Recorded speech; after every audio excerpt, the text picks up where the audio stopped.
তুই সাইডে চলে গেলি বলে মাইকটা বুঝতে হবে দেখ তো এই মাঝখানে থাকবে কিনা এই পাশে দাও না।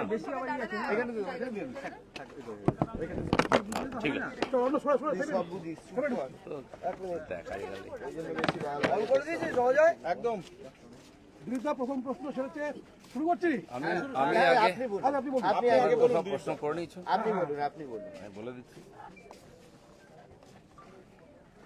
জয় জগন্নাথ। গতকাল দীঘায় জগন্নাথ মন্দির উদ্বোধন হয়েছে, আমরাও তার দর্শনের সুযোগ পেয়েছি। এই ঘটনাকে নিয়ে বহু রকম তর্ক বিতর্ক শুরু হয়ে গেছে।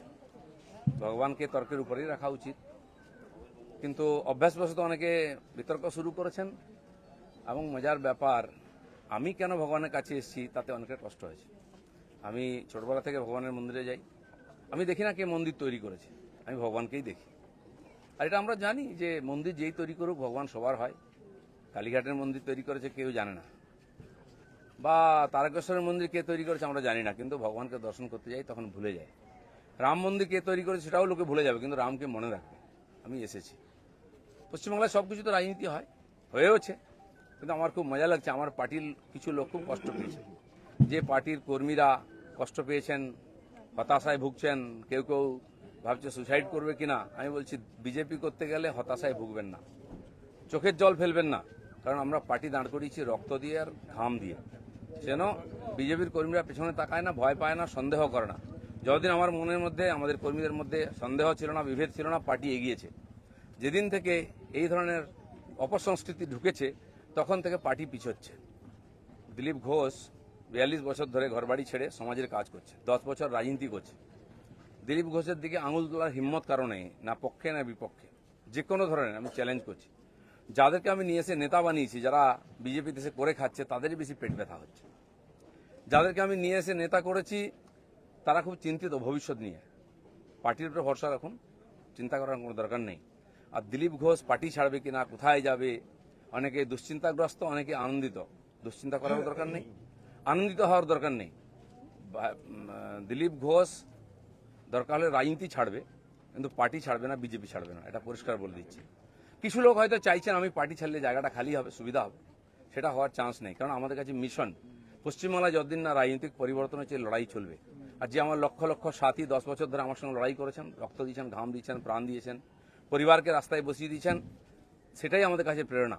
কেউ বলছে 57 জন শহীদ হয়েছে, তারা ভাবছেন যে 21 সালে বোধহয় বিজেপি তৈরি হয়েছে। তা হয়নি। 257 জন শহীদ হয়েছে, রাজনৈতিক শহীদ। সেই শহীদ ভুলিনি, কারণ আমার সময় তারা প্রাণ দিয়েছেন। তার ফলে 77 সিট জিতেছিলাম। আজকে 1 ডজন এমএলএ আমাদের ছেড়ে চলে গেছে, এমপি চলে যাচ্ছে, পঞ্চায়েত, জেলা পরিষদ সমিতি চলে যাচ্ছে। কিন্তু আমি বলছি আমাদের বিচারধারা, আমাদের রাস্তা ঠিক আছে, ঘাবড়াবেন না, ভয় পাবেন না। বিজেপি ভয় পায় না বলে ভারতবর্ষে পরিবর্তন করতে পেরেছে। আমরা সেই পার্টির সংস্কৃতি মানি যে পার্টির প্রধানমন্ত্রী অটল বিহারী বাজপেয়ী কালীঘাটে গিয়ে মমতা ব্যানার্জির মায়ের পায়ে হাত দিয়ে প্রণাম করেছিলেন। আমরা সেই সংস্কৃতির লোক। মমতা ব্যানার্জি তখন আমাদের সঙ্গে ছিলেন, আর অন্যদিকে চলে গেছেন, শত্রু হয়ে গেছেন, এটা আমি মনে করি না। রাজনীতি আমার কোনো শত্রু নাই, আমি সবাইকে মিত্র করার চেষ্টা করি। আর মিত্র করেছে বলে ভারতীয় জনতা পার্টি এত বড় হয়েছে। অন্য পার্টির বহু নেতা এসে পার্টিতে নেতৃত্ব করছেন। তো সেই জন্য আমরা সেই সংস্কৃতির লোক, সেই পার্টির কর্মী, যে পার্টির প্রধানমন্ত্রী অটল বিহারী বাজপেয়ী শান্তির বার্তা নিয়ে বাসে চড়ে লাহোরে গেছিলেন, শত্রুর দেশে গেছিলেন, ঘোষিত শত্রু পাকিস্তান, প্রধানমন্ত্রীর সঙ্গে আলাপ করেছিলেন।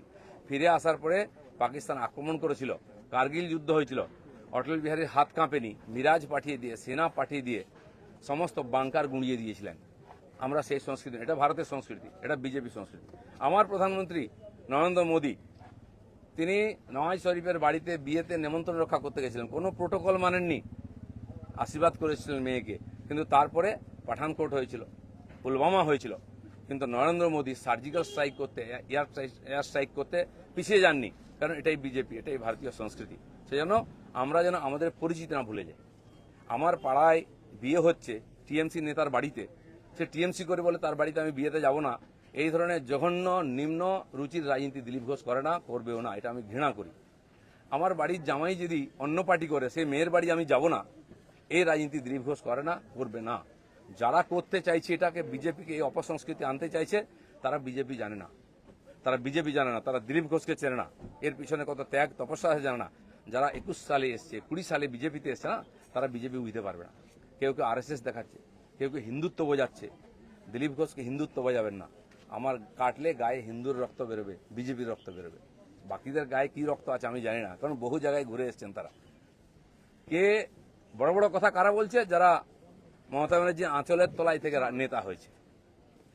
আরো বড় বড় কথা বলছে অনেকে, চরিত্রের কথা বলছে, যারা কালীঘাটের উচ্ছিষ্ট খেয়ে জীবন কাটিয়েছে, আজকে বিজেপির উচ্ছিষ্ট খেয়ে বেঁচে আছে, তারা দিলীপ ঘোষকে ক্যারেক্টার সার্টিফিকেট দিচ্ছে।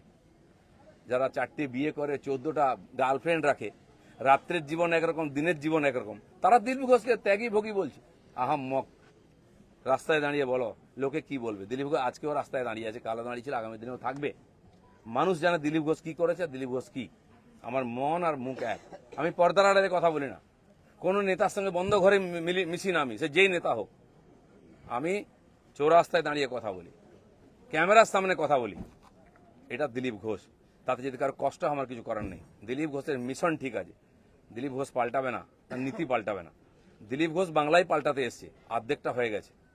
যারা কোনোদিন পার্টির জন্য কন্ট্রিবিউশন করেননি তারা বুঝবেন না বিজেপি কি, দিলীপ ঘোষ কি। সেই জন্য কষ্ট পাওয়ার কোনো কারণ নেই। দিলীপ ঘোষ আছে, দিলীপ ঘোষ থাকবে যতদিন পার্টির প্রয়োজন হবে।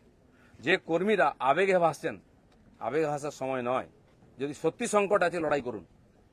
আর বিজেপির কর্মীদের উপর আক্রমণ, হিন্দুর উপর আক্রমণ ভারতবর্ষে প্রথমবার হয়েছে। আজ যারা বড় বড় কথা বলছেন তারা হিন্দুর জন্য কতটা লড়াই করেছেন, কি ত্যাগ করেছেন। 4 পয়সার ত্যাগ নেই। বিজেপিতে কামাতে এসছেন, কামানো কমে যাচ্ছে। আমি দোকান সাজিয়ে দিয়েছিলাম 77টা এমএলএ দিয়ে, 1 ডজন এমএলএ আজকে নাই কেন? এমপি কোথায় গেল? জেলা পরিষদ সমিতির প্রধান চলে যাচ্ছে কেন? জবাব কে দেবে? 21-এর পর থেকে বিজেপি নামছে। 19 সালে বিজেপি 41% ভোট পেয়েছিল, এবং আজ অনেক নেতা আমাদের পার্টিতে তার বিরুদ্ধে লড়াই করে আমরা পার্টিকে বাড়িয়েছিলাম। অনেকে প্রশ্ন করছেন, 41% ভোট আর 121টা বিধানসভায় আমরা লিড নিয়েছিলাম। 5 বছর পরে 24 সালের ইলেকশনে সেই ভোট 39% নেমেছে, আর 91টা বিধানসভায় আমরা লিড পেয়েছি। পার্টি এগোচ্ছে না পিছোচ্ছে? আমরা হার জিততে ভুলে গেছি 21 সালের পরে। প্রশ্ন করুন, পাবলিক প্রশ্ন করছে। দিলীপ ঘোষের এটাই প্রশ্ন আছে। যারা আমাকে প্রশ্ন করছেন, আমি তাদের দিকে প্রশ্ন করছি। আপনারা তো নীতি শেখাচ্ছেন, রাজনীতি শেখাচ্ছেন, হিন্দুত্ব শেখাচ্ছেন, কি দিয়েছেন সমাজকে? কেন পার্টি নেমে গেছে? 250 লোকের প্রাণের বিনিময়ে যে পার্টি দাঁড় করিয়েছিলাম, সে পার্টি কোথায় আজকে? কেন হারছি আমরা? কেন লোকে চিৎকার করছে? আর এই দালালরা যেদিন থেকে পার্টিতে এসছে, বিজেপির গন্ধও চলে গেছে, বিজেপির স্বাদও চলে গেছে। লোক বিজেপির ভরসা করতে পারছে না। তাই ভরসা ফিরিয়ে আনার জন্য লড়াই করুন, নাটক করবেন না। রক্ত দিয়েছি আমরা, ঘাম দিয়েছি, তারপরে মানুষের বিশ্বাস জিতেছি, মানুষের আশীর্বাদ জিতেছি। দিলীপ ঘোষের তো লড়াই জারি আছে। আপনারা ঠিক করুন কে কোন পার্টি থেকে লড়াই করবেন। দিলীপ ঘোষ পার্টি পাল্টাতে আসেনি, পশ্চিমবাংলাকে পাল্টাতে এসেছে। ধন্যবাদ সবাইকে।